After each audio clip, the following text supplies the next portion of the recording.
Hello and welcome to our ZSK channel.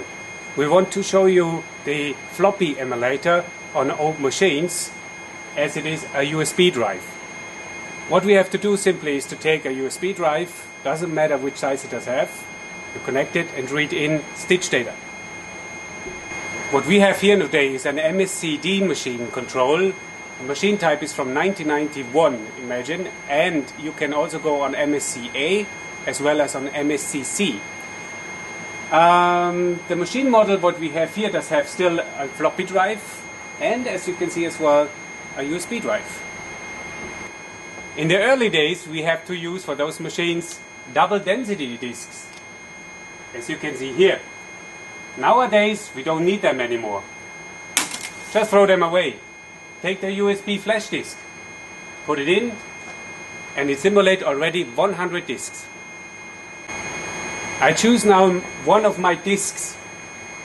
Simply press here the button up and down. This is disk number 1, for instance, disk number 4, but I will choose simply disk number 1 and start to read in my files. To load the design, I have to press on this machine type F3, which means load disk. And to that you have an overview, I will show you our other formats, for instance DSD files. By the way, also ZSK files can be loaded. In this case I press now number F and I got now the directory. You can see it now. In this situation I have to go once back and load the design now, because I want to have a special one which is done with the key number G.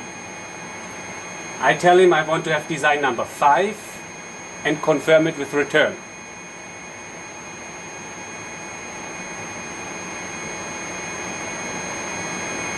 Now the design will be loaded in.